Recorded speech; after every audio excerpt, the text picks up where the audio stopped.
तो क्या UPSC prelims की कट ऑफ एक्सपेक्टेशंस आपकी रातों की नींद खराब कर रही है? कहीं आप उनमें से तो नहीं जिनका पिछली बारी प्रीलिम्स क्लियर नहीं हुआ था? घबराने की बात नहीं है। स्लीपी क्लासेस आपकी इस मुश्किल को आसान करने वाला है। हम लेके आए हैं संभव prelims crash course on popular demand. दोस्तों, चाहे वो स्टैटिक नॉलेज है या चाहे वो करंट अफेयर्स है, दोनों ही चीजों को कॉम्प्रिहेंसिवली इस क्रैश कोर्स के प्रोग्राम में कवर किया जाएगा, जहां पे डेली लाइव लेक्चर्स रहने वाले हैं। और तो और, अगर आप अपने आप को टेस्ट करना चाहते हैं, कॉन्फिडेंस बूस्ट करना चाहते हैं, तो देर किस बात की, आज ही स्लीपी क्लासेस की प्रीलिम्स टेस्ट सीरीज को ज्वाइन करें। और अगर आपके उसके बावजूद कुछ स्ट्रेटेजिक डाउट्स हैं, कुछ अनकन्वेंशनल डाउट्स हैं, आपको फियर है, एंजाइटी है रिलेटेड टू प्रीलिम्स, तो हम एक प्रीलिम्स का मेंटरशिप प्रोग्राम भी लेके आए हैं। दोस्तों, आइए इस सफर को मुमकिन बनाते हैं और प्रीलिम्स 2024 को क्रैक करते हैं। मेरा नाम अपेक्षा मोदी है एंड बीपीएससी में मैंने इस साल 7th रैंक हासिल की है।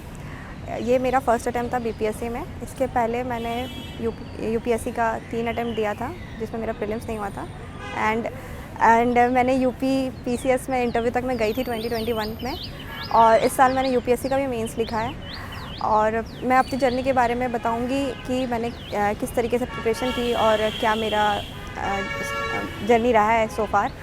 तो आई हैव स्टार्टेड प्रिपेयरिंग इन 2018। मैंने अपना पहला अटैम्प्ट 2019 में दिया था और उसमें मेरा प्रीलिम्स नहीं हुआ था, मेरा 2-3 नंबर से रह गया था। एंड देन फिर मैंने यूपी पीसीएस का प्रीलिम्स दिया था, जो मेरा हो गया। फिर मैंने मेंस दिया एंड देन कोविड हिट, तो वो थोड़ा मेरा जो प्रिपरेशन था गड़बड़ा गया।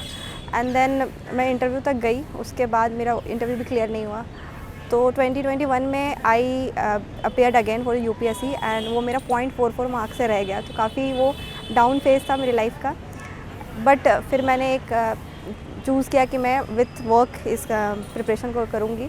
तो मैंने एक स्टार्टअप में ज्वाइन किया, वहाँ पे 6-7 महीने काम किया। And then in 2022 I again started preparing for civil services. Bihar PSC का मेरा फर्स्ट अटैम्प्ट था, तो मैंने इसकी प्रिपरेशन मई में स्टार्ट की थी, जो पेपर जो कैंसिल भी हो गया। बट सितंबर में जब मेरा प्रीलिम्स निकला, तो मैंने फुल फ्लेज्ड मेंस की तैयारी शुरू की बिहार पीसीएस की। मैं स्ट्रैटेजी वाइज बताऊं तो प्रीलिम्स में मैंने कुछ लिमिटेड सोर्सेज ही रखे, बहुत प्लान्ड वे में स्टार्ट किया। फॉर एग्जांपल, घटना चक्र जो किताब थी, उसकी मैंने साइंस एंड हिस्ट्री का पूरा अच्छे से किया था। करंट अफेयर्स के लिए मैंने बहुत सारे मल्टीपल सोर्सेज जो थे, यूट्यूब वगैरह के चैनल्स जो प्रोवाइड करा रहे थे करंट अफेयर मटेरियल, उसके नोट्स बनाए थे। और जो ज्योग्राफी होती है, बिहार स्पेसिफिक चीज़ें होती है, उसका मैंने पीवाईक्यू प्लस एक किताब आती है बिहार स्पेसिफिक, उसको मैंने बहुत अच्छे से रिगरसली प्रैक्टिस किया था। मैं कहना चाहूँगी प्रीलिम्स के जो प्रिपरेशन कर रहे हैं, क्योंकि अब बीपीएससी का पैटर्न चेंज हो रहा है, उन स्टूडेंट्स हैं कि वो अब बिहार के लिए भी न्यूज़पेपर डेली पढ़ना शुरू कर दें, क्योंकि अब बिहार पीसीएस भी न्यूज़पेपर से क्वेश्चन पूछ रहा है। तो न्यूज़पेपर डेली पढ़ें, करंट अफेयर अब एनुअल मैगजीन से ना करके वो कोशिश करें कि बाय हर मंथ करें। एंड देन करंट अफेयर और जो पैटर्न जो चेंज हो रहा है, उसको अच्छे से एनालाइज करें। यूपीएससी के जो पीवाईक्यूज़ है वो अच्छे से करके जाएं। और थोड़ा रिस्क फैक्टर रहता है हर अटैम्प्ट में, तो कोशिश करें कि अटैम्प्ट नंबर ऑफ़ क्वेश्चंस का जो अटैम्प्ट है वो बढ़ाएं, ताकि उनका सिलेक्शन का चांस उससे ज़्यादा बढ़ जाता है। फॉर मेंस, क्योंकि बिहार में 3 पेपर्स होते थे मेरे टाइम पे, 2 जीएस पेपर्स थे एंड ऑप्शनल था। तो मेरी स्ट्रैटेजी थी कि जो 1.5 महीने मिले थे, उसमें मैंने 1 महीने पूरा ऑप्शनल को दिया था। मुझे ऐसा था कि अपने ऑप्शनल मुझे हाईएस्ट लेके जाना है। एंड जीएस पेपर 1-2 को मैंने लास्ट के 15 डेज़ दिए थे। तो इस बार क्योंकि अब ऑप्शनल नहीं है, तो आप जीएस पेपर 1-2 पे अपना पूरा फोकस रखें। एसए को आप टॉपर्स की कॉपीज से देखकर प्रिपेयर कर सकते हैं। One of the best strategy यही है एसए का, कि आप टॉपर्स की कॉपीज़ को देखें। नोट मेकिंग के बारे में मैं ये कहूँगी कि हैंड रिटन नोट्स मैं बनाती थी एंड मेरा प्रोसेस स्टेप वाइज रहता था। अगर मैंने पॉलिटी का कुछ मेंस ओरिएंटेड नोट्स बनाया है, तो पहले तो मैं पीवाईक्यू अच्छे से देखूँगी कि क्या आया है, मतलब सिलेबस क्या है, क्या क्वेश्चंस पूछे जा चुके हैं। एक समरी मैं प्रिपेयर कर लेती थी उस चीज़ का।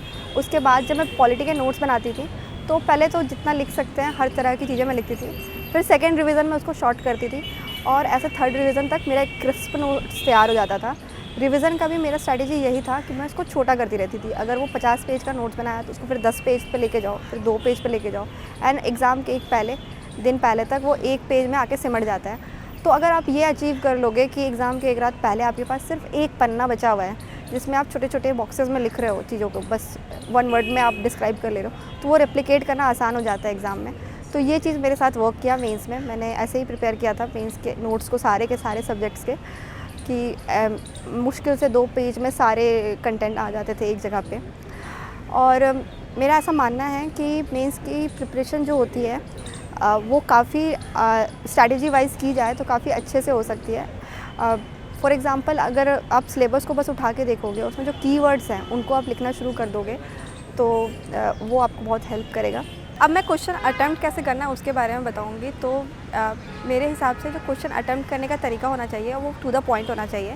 जो क्वेश्चन है पूछा गया है आप सिर्फ उसी पे फोकस करें। फॉर एग्ज़ाम्पल, हमें भी ऐसा पता है कि बिहार में 5 पेज के आंसर्स लिखने होते हैं, तो जैसे और अब बिहार में क्वेश्चंस भी ऐसे आने लगे मेंस में जहाँ पे पार्ट्स में क्वेश्चंस पूछ रहे हैं। वो क्विट इंडिया मूवमेंट क्यों हुआ, क्या रीज़न्स थे, क्यों वो क्या समझते हो आप, स्पॉन्टेनियस था नहीं था। तो इसमें ना आप बस 10 सेकेंड लेके छोटे छोटे पार्ट्स में पहले ही आप सब पार्ट्स बना लो अपने, वो जो क्वेश्चन पेपर रहता है उसी पे।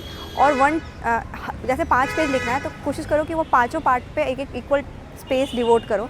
फॉर एग्ज़ाम्पल, अगर जीविका पे क्वेश्चन आया तो ऐसा नहीं कि जीविका के बारे में जो भी जान रहे हैं वो लिख दें, जीविका के बारे में लिखा। और क्योंकि क्वेश्चन स्पेसिफिकली वुमेन एम्पावरमेंट के बारे में पूछा था, तो वुमेन एम्पावरमेंट वाले डायमेंशंस को मैं ज़्यादा एड्रेस करूँगी कि कैसे वो वुमेन एम्पावरमेंट को हेल्प कर रहा है। तो मेरा कहने का मतलब ये है कि जो भी मेंस में क्वेश्चंस आ रहा है, आपका फोकस सिर्फ ये होना चाहिए कि जो क्वेश्चन है पूछा गया है बस मैं उतना आंसर करूँ। उससे ज़्यादा इधर उधर की अगर मैं बातें करूँगी तो मुझे इसके लिए एक्स्ट्रा नंबर्स नहीं मिलने वाले हैं। मुझे सिर्फ और सिर्फ क्वेश्चन का आंसर करने के लिए एक्स्ट्रा नंबर मिलेंगे। अब ये इशू आता है कि अगर कंटेंट की कमी पड़ी तब आप जाके थोड़ा बहुत पेज फिल करने के लिए शायद आप थोड़ा बहुत लिख सकते हो, but don't deviate a lot what has been asked from in the question paper. For interview I would say कि इंटरव्यू में वो कोई नॉलेज टेस्ट नहीं कर रहा है, नॉलेज ऑलरेडी आपका टेस्ट कर चुके हैं। कोई 1-2 क्वेश्चन अगर आप फैक्चुअली रॉन्ग भी बता रहे हो तो आपको उसके नेगेटिव मार्किंग नहीं देंगे, पर आपको साथ में अपनी पर्सनालिटी को इम्प्रूव करना है। प्रीलिम्स के साथ साथ मेंस में की जो प्रिपरेशन होती है, जो जर्नी होती है, आपको उसमें अपने आप को हम्बल रखने की कोशिश करनी है। मेरे हिसाब से इंटरव्यू में आपके कैरेक्टर, आपके हम्बलनेस, आपके पेशेंस को बहुत चेक किया जाता है। वो आपको अननर्व करने का कोशिश करते हैं थोड़ा। अगर आप वहाँ पे ट्रम्बल ना करें, आप स्माइल करें, आप उनको देख के जवाब दे सही से, तो वो आपको रिवॉर्ड देंगे उस चीज़ का। फॉर एग्ज़ाम्पल, मेरे इंटरव्यू में 2-3 क्वेश्चन ऐसे आए थे जो थोड़े से अननर्व करने की कोशिश में थे मुझे, बट वो मतलब मुझे ऐसा लगता है कि मैंने उनको अच्छे से टैकल किया था। एग्ज़ाम्पल के तौर पे उन्होंने मुझसे एक क्वेश्चन पूछा था, बहुत सही अच्छा लगा था मुझे वो सवाल, कि गांधी जी ऐसा कहते हैं कि सिंपल लिविंग हाई थिंकिंग होनी चाहिए, बट लोग आजकल इतना मॉडर्नाइजेशन, हाई प्रोफाइल लाइफस्टाइल को फॉलो कर रहे हैं, इतना मैन्युफैक्चरिंग सेक्टर को ध्यान दे रहे, क्यों हम लोग वापस से वो सिंपल लिविंग हाई थिंकिंग वाली थॉट प्रोसेस पे नहीं जा रहे हैं। तो उस जवाब को मैंने बहुत स्माइल के साथ आंसर किया था कि सर, मेरा ऐसा मानना है कि सिंपल लिविंग हाई थिंकिंग के साथ साथ मॉडर्नाइजेशन को बैलेंस किया जा सकता है। For example, APJ Abdul Kalam थे, उन्होंने बहुत ही सिंपल लाइफ लीड की अपनी लाइफ में। मुझे नहीं लगता कि उनसे ज़्यादा कोई सिंपल लाइफ कोई लीड कर रहा था, बट उन्होंने सबसे ज़्यादा इंडिया के मॉडर्नाइजेशन पे कंट्रीब्यूट किया। उन्होंने defence sector, space sector, manufacturing sector, हर सेक्टर में अपना अपना कंट्रीब्यूशन दिया था। तो ये जवाब सुनकर वो भी बहुत स्माइल किए। उनके मतलब फीडबैक से मुझे ऐसा लग रहा था कि उनको शायद ये जवाब पसंद आया। तो मैं यही कहूँगी कि अपने आप को बहुत हम्बल रखें इस प्रिपरेशन में। चेंजेस की जैसे मैं बात करूँ कि इसके पहले मेरा 3 प्रीलिम्स नहीं हुआ था और इस बार मैंने मेंस लिखा है, तो और बिहार में जब 7th रैंक आई है, तो चेंज मैंने यही समझा इस प्रिपरेशन में कि PYQ की जो एनालिसिस है वो बहुत ही स्ट्रॉन्ग होनी चाहिए किसी भी कैंडिडेट की। जैसे जो बचपन में हम लोग करते थे 10th 12th या ग्रेजुएशन में कि PYQ कर लेते थे अच्छे से, बट यहाँ पे आने के बाद हम लोग इतना ज़्यादा खो जाते हैं रिसोर्सेज में कलेक्ट करने में कि PYQ को भूल ही जाते हैं ऑलमोस्ट। तो हर एक स्टेज पे, चाहे वो प्रीलिम्स हो, मेंस हो, keep your focus keen on the PYQs, because उसके अलावा कोई गाइडेंस नहीं है। सिलेबस है बट PYQs ही आपको बताएगा कि एग्जैक्टली एरिया कौन सा है जिस पे ऐसा कोई भी स्टेट PCS या UPSC फोकस कर रही है। एंड कई बार PYQ से क्वेश्चन रिपीट भी होते हैं, तो जो लोग PYQ करके जाते हैं उनको एक्स्ट्रा एज मिलती है। और सेकेंड मेजर चेंज मैंने ये किया कि अगर प्रीलिम स्टेज था तो मैंने MCQs बहुत प्रैक्टिस किए थे, और मेंस है तो मैंने आंसर राइटिंग बहुत ज़्यादा की थी। अगर आंसर राइटिंग नहीं भी की थी तो उस टॉपिक पे नोट्स मैंने 3-4 बार बनाए थे कि मेरे हाथ की प्रैक्टिस हो गई थी उसको लिखने के लिए। और क्योंकि मैं लिखती ज़्यादा हूँ तो मेंस में मुझे उतना ज़्यादा इशू नहीं था जितना मुझे प्रीलिम्स में होता था। तो मेरे हिसाब से अगर आपको एमसीक्यू सॉल्व करने में इशू हो रहा है तो आप जितना हो सके उतना एक स्ट्रिक्ट टाइम पे एमसीक्यू सॉल्व करें। और अगर मेंस लिखने में इशू हो रही है तो आप उस पर ज़्यादा फोकस करें, बट मेक श्योर कि आपकी कोई वीक पॉइंट ना रहे। क्योंकि ऐसा है कि अगर आप नहीं करोगे अपनी कमियों पे काम तो कोई और आपकी वो जगह लेकर चला जाएगा। तो इट्स बेटर कि keep working hard, keep working smart and keep a very good hold on your mental health. मैं मेंटल हेल्थ पे बात करना चाहूँगी क्योंकि मेंटल हेल्थ बहुत ही क्रूशियल एलिमेंट है अभी प्रिपरेशन में। हर एक एस्पिरेंट के लाइफ में वो जानना चाहते हैं कि जो वो गुजर रहा है उनसे कोई और भी गुजर रहा है या नहीं। तो मैं क्योंकि 4.5 साल इस जर्नी में रही हूँ तो यस, एट टाइम्स काफ़ी ज़्यादा एंग्जाइटी होती है, डिप्रेसिंग फील होता है, होपलेसनेस होती है कि कुछ भी नहीं मिल रहा है, कैसे होगा, फ्यूचर क्या होगा। बट आप उसको ओवरकम करो, क्योंकि मेरा सिलेक्शन तभी होना शुरू हुआ किसी भी एग्ज़ाम में क्लियर होना जब मैंने अपने आप को रिलैक्स करना शुरू कर दिया। आप रिज़ल्ट पे फोकस मत करो बिल्कुल भी, प्रिपरेशन में रहो, अपने उस पर बस ध्यान दो कि कितना बेटर लिख सकते हो आंसर को, कितना अच्छे से परफॉर्म कर सकते हो। साथ ही अगर कोई गेम्स खेल सकते हो, अगर कोई अपना कोई भी हॉबी अगर साथ में रख सकते हो तो उसको परस्यू करो। एक और चीज़ है जो मेंटल हेल्थ को रिलीव कर सकती, मतलब बेटर रख सकती है आपकी, वो है फाइनेंशियल इंडिपेंडेंस।